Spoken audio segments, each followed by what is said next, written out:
Assalamualaikum warahmatullahi wabarakatuh. Selamat pagi bagi yang beragama lain.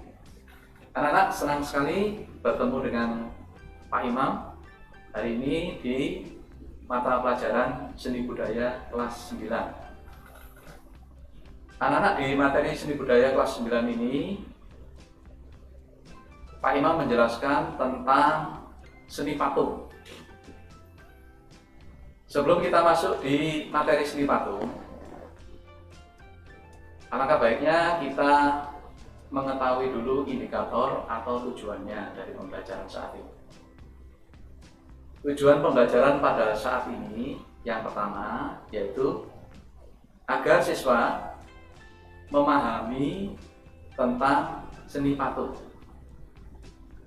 Yang kedua yaitu agar siswa dapat membuat atau mempraktekkan seni patung. Anak-anak, kita masuk di materi ya. Karena pagi ini kita akan membahas tentang seni patung, maka tentunya ada pertanyaan. Apa sih Pak yang dimaksud dengan seni patung itu? Mari anak-anak kita lihat di slide berikut ini. Di sini kita lihat ada pengertian dari seni patung.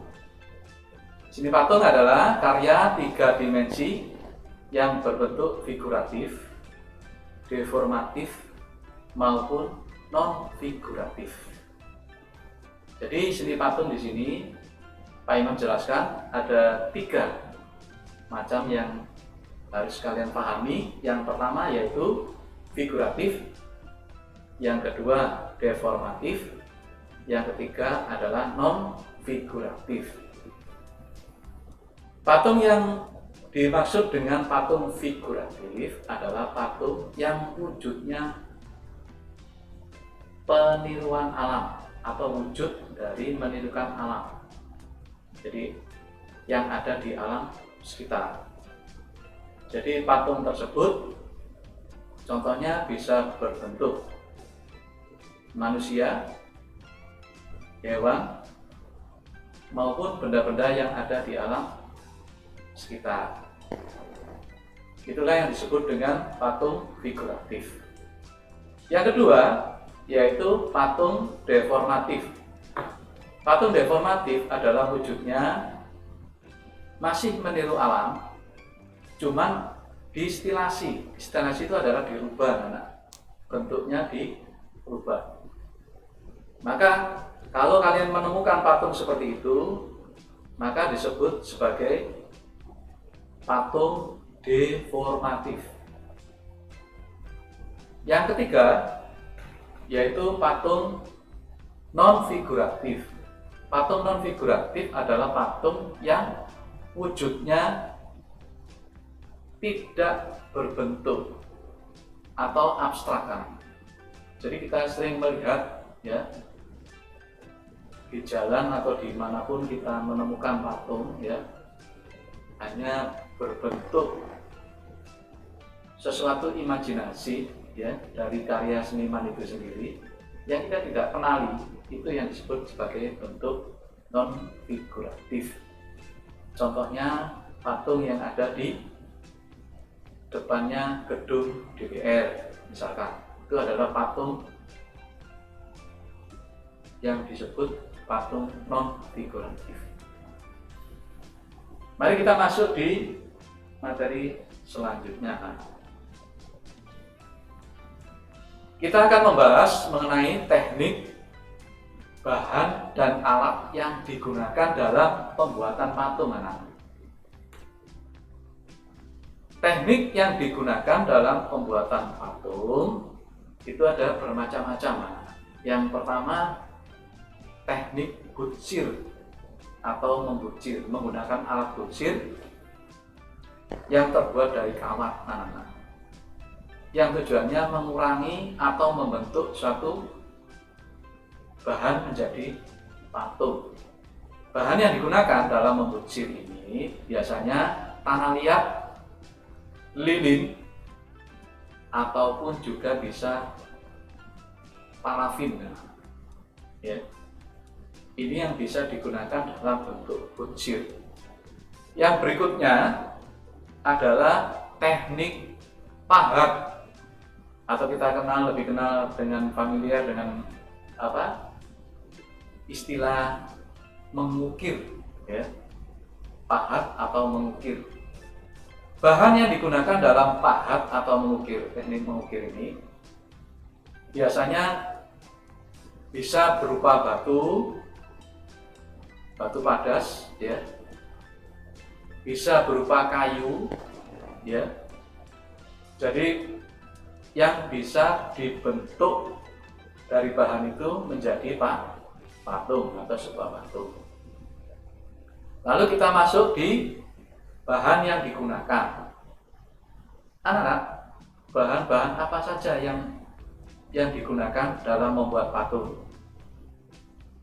Bahan yang digunakan dalam membuat patung itu ada yang terbuat dari batu, ya, ada yang terbuat dari kayu, ada yang terbuat dari tanah liat, ada yang terbuat dari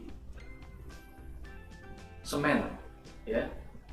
Jadi itu yang bisa digunakan dalam pembuatan patung, termasuk juga lilin, ya anak ya.